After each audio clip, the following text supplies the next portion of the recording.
साथ लेके उड़ा चला जाए रे, जहाँ नहीं जाना था ये वही चला हाय रे, उम्र का ये। হ্যালো এভরিওয়ান, কেমন আছো সবাই? আশা করি ভালো আছো আর আমিও খুব ভালো আছি। আমার নতুন একটা ভিডিওতে তোমাদের সবাইকে জানাই স্বাগত এবং অনেক অনেক ভালোবাসা। আজকে সকালে বড়মশাই কাজে চলে যাওয়ার পর কিন্তু আমি সকালে ব্রাশ করে টিফিন খেয়ে আবার ঘুমিয়ে গিয়েছিলাম। আসলে কালকে রাত্রিতে ঘুমোতে ঘুমোতে অনেকটাই দেরি হয়ে গেছিলো, তার কারণে কিন্তু সকালে একদমই ঘুম ভাঙতে চাইছিল না। তো বড়মশাইকে কোনো রকম সকালে টিফিন দিয়ে নিজে সকালে টিফিন খেয়ে কিন্তু আমি আবার ঘুমিয়ে গিয়েছিলাম। তো ঘুমটা ভেঙেছিল ওই দুপুর 12টার দিক করে।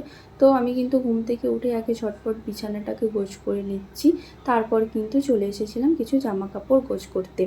আসলে সারাদিন ধরে আমি যতই জামা কাপড় গোছ করি না কেন, সন্ধ্যে থেকে কিন্তু আমার একটাও জামা কাপড়ের জায়গায় জামা কাপড় থাকে না।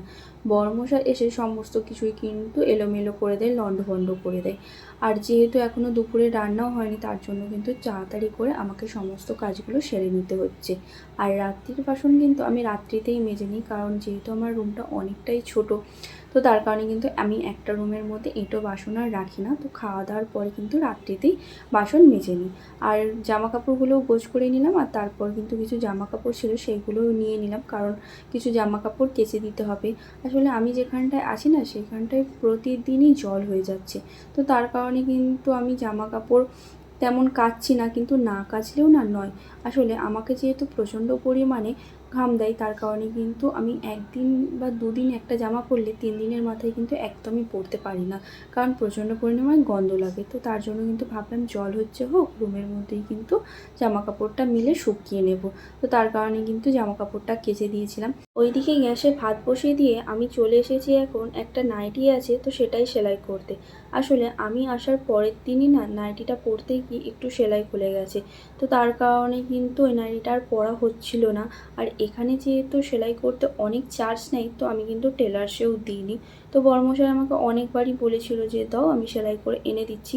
আমি বলছি না, এত চার্জ দিয়ে সেলাই করব না, তুমি একটা সুতো কেনো, তাহলে আমি নিজেই ঘরে সেলাই করে নিতে পারবো। তো সুতো পাচ্ছিলাম না। তো পরশুদিন যখন মার্কেটে গিয়েছিলাম, মানে শপিং মলে শপিং করতে, তখন তো সুতো কিনে এনেছিলাম, তো তোমাদের সঙ্গে শেয়ার করেছি।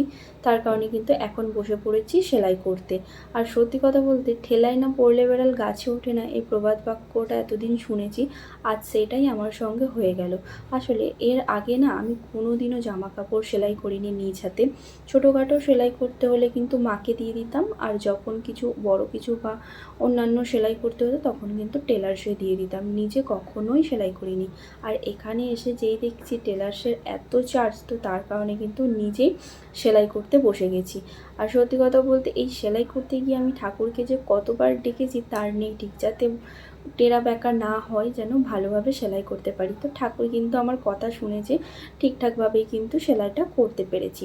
আর এই সুতো ডিবের মধ্যে যে এত কিছু দেবে আমি কল্পনাতেও ভাবতে পারিনি, কারণ এই সুতো ডিবেটার মধ্যে 12 রকমের সুতো ছিল, 40 রকমের চুঁচ, আগে যেটা তোমাদেরকে বলেছি। তার মধ্যেও কিন্তু মানে ওর ভেতরেও কিন্তু ছিল একটা ফেঁতে ছিল, যেটা জামা কাপড় মাপার ফেঁতে হয়, তো ফেঁতে ছিল। 3-4টে সেফটি পিন ছিল ছোট ছোট, তারপর বাতাম ছিল, আর কিন্তু ছিল একটা ছোট কাঁচি। তো এত কিছু দেবে আমি আগে তো কল্পনাতেও ভাবতে পারিনি।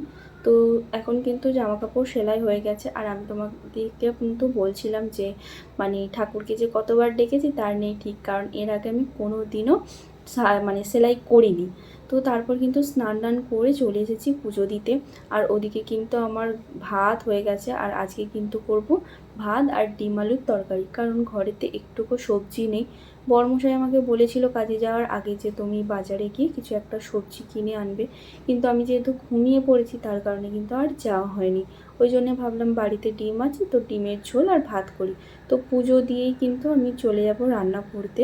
ভাত যেহেতু হয়ে গেছে, শুধু তরকারিটা করলেই হয়ে যাবে। তো এখন কিন্তু আমি পুজো দিয়ে নিচ্ছি। আর এবারে কিন্তু দেশ থেকে একটা রাধাকৃষ্ণ আর একটা কিন্তু গোপাল ঠাকুর এনেছিলাম। আর শিবলিঙ্গ তো আমার আগের বছরই ছিল, আর এখানে এসে না একটা ছোট্ট গণেশ ঠাকুর কিনেছি, কারণ এখানে যেহেতু সবাই গণেশের ভক্ত আর এখানে যেহেতু বড় করে গণেশ পুজোও হয়, তো তার কারণে কিন্তু ভাবলাম যে একটা গণেশ ঠাকুরও কেনা যাক। ওই জন্য কিন্তু ছোট্ট একটা গণেশ ঠাকুর কিনে নিয়েছি। আসলে সত্যি কথা বলতে প্রথমবার যখন বর্মশাইয়ের সঙ্গে বাইরে ছিলাম তখন তো অত জানতাম না, অত সংসারের কিছু মানে বুঝতামও না। তো আগের বারে তবু ঠিক করেছিলাম যদি ভবিষ্যতে ভগবান কোনো দিন মানে আমাকে যদি কোনো আবার দিন দেয় এখানে আসার, তখন কিন্তু আমি একটা রাধাকৃষ্ণ মূর্তি আর একটা গোপাল ঠাকুর নিয়ে আসবো। তো আশা করিনি যে ভগবান এত তাড়াতাড়ি এই দিনটা আমাকে দেখিয়ে দেবে। কথাই আছে না, হাজব্যান্ডের সঙ্গে যদি তুমি নুন ভাতও খাও আর কুঁড়ে ঘরেতেও থাকো সেটাই শান্তি, কারণ হাজব্যান্ড সাথে আছে। সত্যিই তাই, আমার আগের বাড়ির রুমের থেকে কিন্তু এবারের রুমটা অনেকটাই ছোট। সমস্ত কিছু কিন্তু গোছগাছ করে রাখতে হয়, একদমই এলোমেলো করে রাখা যায় না, কারণ একই জায়গাটা ছোট, তার ওপরে কিন্তু আরও ছোট লাগে।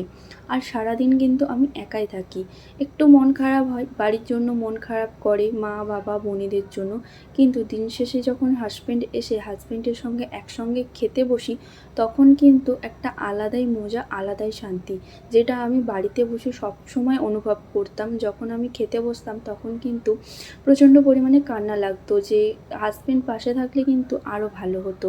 বাড়িতে যখন একটা বছর আমি থাকতাম তখন ভগবানকে রাখতাম যদি কোনো মতে আবারও ওই আগের একটা বছর ফিরে পাওয়া যেত, হাজব্যান্ডের সঙ্গে থাকা, খাওয়া, ঘুরতে যাওয়া, মজা, খুনসুটি, ঝগড়া।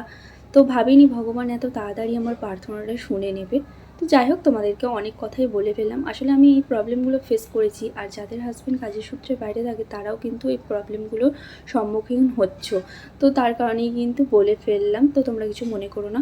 তো তারপর কিন্তু পুজো করে খাওয়া দাওয়া মানে দুপুরের খাওয়া দাওয়া করে ঘুমিয়ে গিয়েছিলাম, আর কোনো ভিডিও করিনি। আর বরমশাই যখন দুপুরে ফোন করেছিল তখন কিন্তু বরমশাই বলে দিয়েছিল যে রাত্রিতে কিন্তু রুটি ঘুগনি খাবো, তার কারণেই কিন্তু এখন চলে এসেছি রাত্রের খাবার বানাতে। আর এখন বাজে সন্ধ্যে 6টা কি 6:30 এরকম হবে, ঠিক আমার মনে নেই, কারণ 2-3 দিনের আগের ভিডিও কিন্তু এটা, এখন আমি ভয়েস ওভার দিয়ে মানে এডিট করছি। বরমশাই দুপুরে ফোন করে বলার পরে কিন্তু আমি মটরটা ভিজিয়ে দিয়েছিলাম। আর দুপুরে ফোন করে বরমশাই বলেছিল আজকে একটু তাড়াতাড়ি রাত্রের খাবারটা করে নেবে, আজকে আমরা যাব ঠাকুর দেখতে, গণেশ ঠাকুর। তো প্রায় কিন্তু 1 সপ্তাহ হয়ে গেছে গণেশ পুজো হয়ে গেছে। তো আমি যেখানে থাকি সেখানে যেহেতু বড় করে গণেশ পুজো হয়, তো হাফ ঠাকুর কিন্তু 11 দিনের মাথায় বিসর্জন যায়, আর এমনিতেও নিয়ম আছে গণেশ ঠাকুর 11 দিনের মাথায় বিসর্জন দেওয়ার। তো ওই জন্যই কিন্তু আরও তাড়াতাড়ি রান্নাটা করে নিচ্ছিলাম। আমার রান্না কমপ্লিট কিন্তু 7:30টার দিক করে হয়ে গিয়েছিল, আর বরমশাই রুমে এসেছিল 8:15-র দিক করে। তো বরমশাই আসতেই কিন্তু আমরা ফ্রেশ ট্রেশ হয়ে বেরিয়ে পড়েছিলাম ঠাকুর দেখতে যাব বলে। রুম থেকে বেরিয়ে দেখছি আমরা যেই ঘুলকিতে থাকি সেই ঘুলকির কয়েকটা ঠাকুর কিন্তু আজকে বিসর্জন চলে যাচ্ছে। তো বরমশাইকে বলছিলাম এখানে ঠাকুরগুলো তো বিসর্জন চলে যাচ্ছে, ওইদিকে ঠাকুর তো থাকবে তো? তো বরমশাই বলছে হ্যাঁ হ্যাঁ থাকবে। আর তার আগে বলি যে আমার ভিডিওতে না বেশ কিছু মানে আমার ভয়েসের সঙ্গে কিছু ব্যাকগ্রাউন্ডে আওয়াজ আসতে পারে, তো প্লিজ তোমরা সেগুলোকে একটু ইগনোর করো, কারণ আজকে খাওয়া দাওয়া করে দুপুরে বসেছি ভয়েস ওভার দিতে। আর এই দুপুরের দিকে না অনেক লোকেদের অ্যাডজাস্ট ফ্যান বা মোটর চলে জল তোলার জন্য, তো সেই আওয়াজগুলো আসতে পারে। তো সকালের দিকে একদমই টাইম হয় না ভয়েস ওভার দেওয়ার, আর রাত্রিতে তো বরমশাই চলে আসলে বরমশাইয়ের সঙ্গে গল্প গুজব করতেই কেটে যায়। তো তার জন্যই বলছি প্লিজ তোমরা একটু ইগনোর করো। তো তারপর কিন্তু চলে এসেছিলাম ঠাকুর দেখতে। আর সত্যি কথা বলতে এত সুন্দর ঠাকুরটা লাগছিল না, আর ডেকোরেশনটাও কিন্তু অনেক ভালো করেছিল। আমরা কিন্তু বেশ অনেকক্ষণই ওইখানে ছিলাম। তো তারপর দেখলাম ওখানে ঠাকুরের প্রসাদ বিতরণ হচ্ছিল, তো প্রসাদ খেয়ে রুমে চলে এসেছিলাম। আর রুমে আসার সময় কিন্তু কিছু সবজি বাজার করে নিয়েছিলাম, কারণ সকালে যেহেতু বলেছিলাম একদমই রুমে সবজি নেই, তো তার কারণে কিন্তু কিছু সবজি এনেছিলাম। সবজির মধ্যে এনেছিলাম ঝিঙে, ওল আর দুটো শসা। ওল খেতে কিন্তু বরমশাই প্রচণ্ড পরিমাণে ভালোবাসে, তো তার কারণে কিন্তু একটু ওল নিয়েছিলাম। আর আমি কিন্তু একদমই ওল খাই না, আর বরমশাই কিন্তু এখনও আমার সঙ্গে রুমে আসেনি, কারণ বরমশাই বললো একটা পেঁপে নিয়ে আসবে। যেহেতু সামনের মার্কেটে পেঁপে পাইনি, ওই জন্য বরমশাই কিন্তু একটু দূরের মার্কেটে গেছে একটা পেঁপে আনতে। আর আসার সময় কিন্তু আমি নিয়ে এসেছিলাম একটা আইসক্রিম, কারণ আমি যখনই কোথাও বাইরে যাই তখনই কিন্তু আমাকে আইসক্রিম খেতেই হবে, আর আইসক্রিম খাওয়াটা মাস্ট। তো আইসক্রিমটা কিন্তু খুব সুন্দর ছিল, যেহেতু অরেঞ্জ ফ্লেভারের নিয়েছিলাম। তো ভিডিওটা আজকের মতো এখানে শেষ করছি। যদি ভিডিওটি ভালো লেগে থাকে তবে অবশ্যই লাইক, কমেন্ট, শেয়ার করে পাশে থাকবেন। তো টাটা।